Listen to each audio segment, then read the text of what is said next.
Well arrived once again, it's Izen here and welcome to the day after the reveal of the 9.2 patch. Quite a bit of news have happened over the last few hours that we have gotten a couple of interviews from Blizzard employees left and right that have detailed a little bit more several of the features related to this patch, so we are going to use this video to go over the more important ones. Eventually, sure, we're going to end up corralling all of the other less important ones, but no, for the moment we're not going to talk about how shit the tier sets are looking. We're not going to talk about how cool the new dancing minigame in the Dark Moon Fair is going to be like and whatnot. We're just going to sit and talk about the more crucial parts of this announcement. And the first announcement we're going to talk about is the one that is going to touch the largest part of the player base as usual, which is the one tied to Soulbinds and tied to Renown and to Conduits, etc, etc. Because in the original announcement that they released yesterday, they were pointing out there was going to be an update to Conduits, to Soulbinds and to Professions. So we, having played Shadowlands, are going to make the logical connection. Sure, I guess we're gonna go up to Renown 100 or Renown 120. I guess the Soulbind trees are going to be extended, so every week we're going to learn a bunch of different Renown nodes for the 3 different Soulbinds, and then we have to increase once again all of our Conduits item level all over, right? We have seen this already. Well, not really, because a couple of announcements have made this quite clear. First of all, there's not going to be any plans to update Soulbinds in Eternity's End in 9.2. And of course, that the Soulbinds will still continue to work as before. It's not that they have been decommissioned. This made it quite confusing because in the announcement itself, it was clearly referencing to the updates to Soulbinds. Well, look again because Blizzard has literally memory hold that little word from the announcement, and if you go back and look at it, now it is just going to say updates to Professions and Conduits, no more Soulbinds. So any type of soulbinding woes are going to be gone from 9.2. There's not going to be anything to catch up on multiple characters, there's not going to be any wait for you to fill out the soulbind tree, it's just going to stay as it is now. This then leaves out a different question, which is what about Renown? I was assuming that if the Soulbinds were extending, that was to go hand in hand with us increasing in our Renown. What's the point in increasing the Renown now? Is it going to be tied to the new Cipher of the Old Ones mechanic in the new patch? No, actually the only thing it's going to have to do with is the dumpster, because Renown is also going away in 9.2. Ion himself, in his interview to the French website Millennium, points out that we are not going to add new levels of Renown, because it was a system that was linked to the progression of your Covenant, and now we are venturing beyond that. Now all of the Covenants are holding hands, happy, they're smiling, there is no more need to gain Renown with them. He does of course point out that there are going to be powers tied to the Cipher of the Old Ones, but that's going to have nothing to do with the Renown system itself. So, Soulbinds are gone, Renown is gone, I guess the only one that's left is the Conduits. Are the Conduits still going to get a growing item level that needs to be grinded? What about obtaining this new Conduit item level if it exists? Is it going to be the same thing as we got in Demo and in Cortia, which is grinding in the new zone Zereth Mortis to gain the currency in order to buy the item that upgrades your Conduit? Is there still going to be the Conduit item in Torghast? These things we don't know yet. We just know that Soulbinds have been frozen in place since what we have now, and that Renown is going to be decommissioned in the new patch. Now, onto the what probably is the main course of the video, the double legendary. So, this is something I had a lot of fun speculating about. I have made multiple videos already, role-playing, thinking and wishing about having the possibility of using 2 legendaries. I did this before the expansion even came out, and then I did this before 9.1, hoping it would work. Now, finally, I will be able to do this for real, because there is going to be 2 legendaries for you to equip in 9.2. Now, however, there is the caveat. This is something that also became very likely the moment Blizzard started going this way, which was developing the Covenant-specific legendaries. You know, it created a very clear wedge between the 2 types of legendaries. The one that can be equipped by all of your spec that can touch all of the abilities and work, sometimes even between different specs of the same class, and then the Covenant one, which was more specific. So when you started thinking about whether or not you could equip 2 legendaries, this would have ended up being the more sensible solution with what Blizzard was going for. 1 Covenant legendary and 1 non-Covenant legendary. Of course, we also have less of an issue with being locked in a single Covenant now because you can freely swap between them. So it's not gonna feel as bad if you read this announcement and you knew you had to regrind and reroll to other Covenants every time, now that you can do it much more freely. However, even though we can be happy that we can equip 2 legendaries, we can also start pointing out some fears and some possible problems that will arise, and we hope that Blizzard already has a plan in motion to fix this. The problem number 1 is that we still don't know just how much it's going to take for you to upgrade your legendaries. We know, this is from yesterday, that Torghast has been also decommissioned. It's not going to have anything to do with crafting the new legendaries. The new currency to upgrade the legendaries is going to come from the new zone. We also don't know if we will still need the old currency to craft the legendaries up to item level 262, or if they will allow you to basically give you a skip. Basically now you can craft the new white base version at 275 item level and just ignore Soul Ash and Soul Cinders. But beyond that, we don't know the rate. We don't know just how fast it's going to take you. I pointed out yesterday that if it took you 3 weeks to craft a max level legendary from Torghast grinding, and now it's going to take you 3 weeks to craft a legendary from Zereth Mortis grinding, then, you know, it's just about the same thing. The only question is, are you going to like Zereth Mortis more than you liked doing Torghast? Pretty much.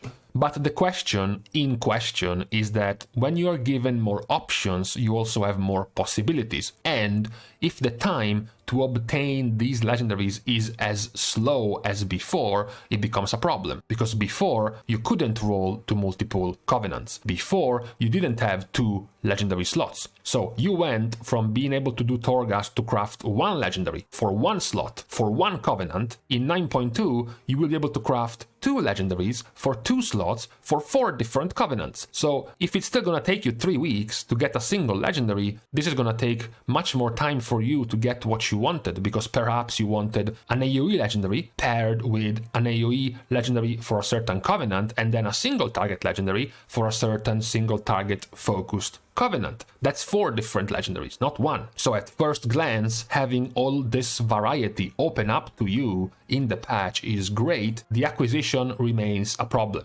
remains a question mark. It needs to be sped up compared to 9.1 if you want to be able to reach this level quickly into the patch. That is the first worry related to this double legendary system. The other worry is the balancing. Now, I'm not gonna be as worried with this as I am with the first point, because the balancing is much easier to reach. It's just a matter of numbers being modified in the legendaries themselves. However, we still have to point it out, because for the moment it is something that might still happen. There are certain legendaries that are going to be very good for certain specs. What if you are one of the classes and one of the specs who happens to have a terrible Covenant-specific legendary? Because some specs are going to have it very nice already. So nice that this might even be nerfed. Think about Restoration Shaman. They can already do tons of damage when they were playing with Deep Tremor Stone in Mythic Plus, having an Earthquake on their Elemental.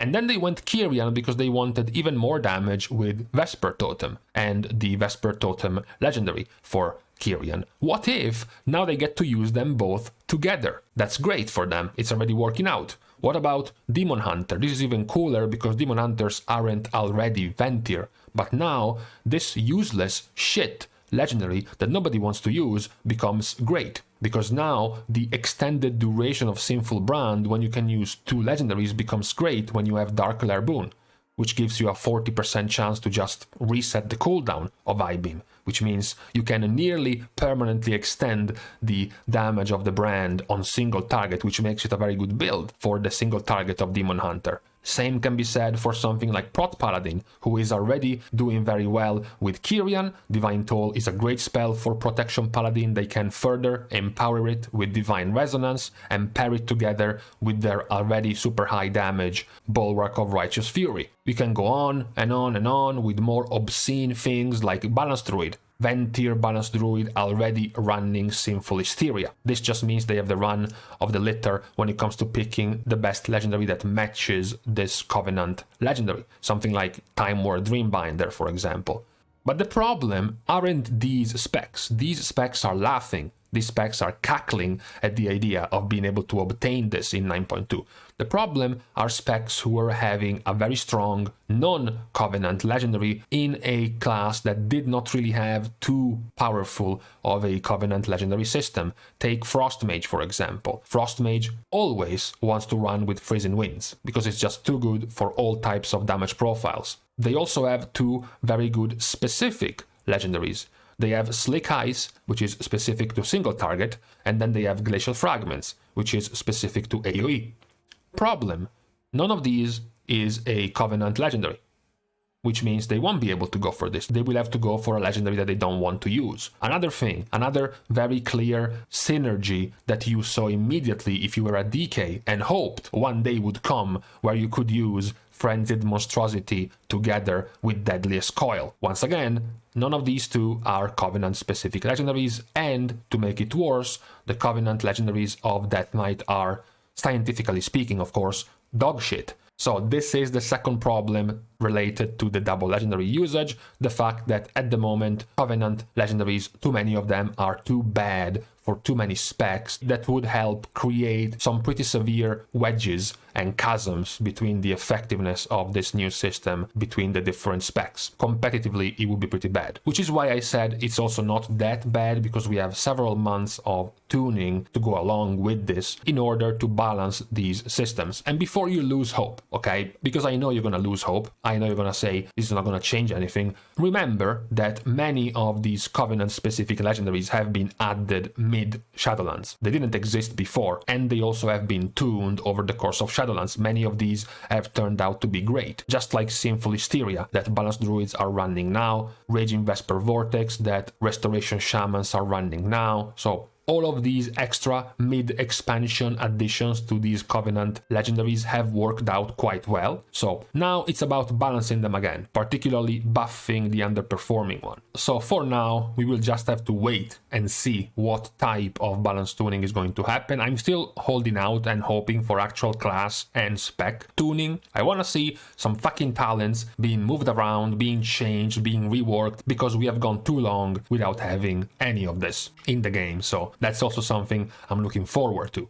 Now, for the last couple of points, we go a little bit into the instance content, because we're talking about the raid and the tier sets. Previously known as raid sets, now they will just be tier sets because they can be obtained away from the raid. That is the other bit of news of the announcement, which is now the fact that now tier sets will not just be obtainable from the raid, but also from PvP and from Mythic Plus. So what they're saying is there is going to be a Forge of Creation system in 9.2 that will make you earn a new currency, and this currency is going to go along with an item from PvP or from dungeons that can be transformed into a tier set piece. Now, they already specify that this is supposed to work like a bad luck protection for people wanting to make new characters, or as a catch-up method if you have started late. So it's worth mentioning that even though you will be able to get the tier sets from PvP or from Mythic Plus, it will likely still be slower than if you were just raiding. So it's not that there is going to be a 33-33-33 split and everyone will get their tier set at an equal rate. It's much more likely that raiders will kill 10 bosses and drop 17 tier sets, and then you will be able to get your tier set piece from PvP after 3 resets, for example. It's not something that's gonna go at an equal pace, is what I'm saying. Which is still, at the very least, better than nothing, because before you couldn't even have gotten that in the first place if you didn't want to raid. Now you can. They pointed out, but that is also not confirmed, that the item they are talking about is going to be, I think, a part of a reward from your Great Vault system if you have done PvP and Mythic Plus, but that's also not confirmed yet. The part that struck me the most also in this announcement was the last bit, the last paragraph, where Morgan Day, the developer in question, points out that we normally might have patched this in a much later part of the game, but we wanted to introduce these systems earlier to give players a clearer roadmap. You know, this is what annoys you. This is what sets you down if you were in a good mood when you're reading what is supposed to be a pretty good news to be put into the game, because they're basically telling you, yeah man, normally we would have given you out this tier set but still completely RNG from bosses without Master Looter and just good luck. And if you're a PvP player and a Mythic Plus player, go fuck yourself. We would have waited until our player retention would have dropped low enough that we thought this would have given more interest to the players. So 2 months into the patch, maybe 3 months into the patch is when we would have put out this addition, but you know, things are going bad enough that we're going to cook this extra addition that we would have put out in a 9.2.5 patch. Instead, we're gonna give it to you immediately. That's what is a little bit bittersweet. Sure, it's cool that you're not pulling this stunt anymore, but I'm also pretty sure you're doing this forcefully. That if you had any other way to not make this happen, you would have. So I hope it's a good signal for the future, but I'm skeptical. Now, the last part, which is a tiny part, is the little things we heard about the release of the raid. This doesn't have that much info yet, so we can only touch it briefly, is the fact that the raid is not gonna open like normally the raid has been opening for several years now.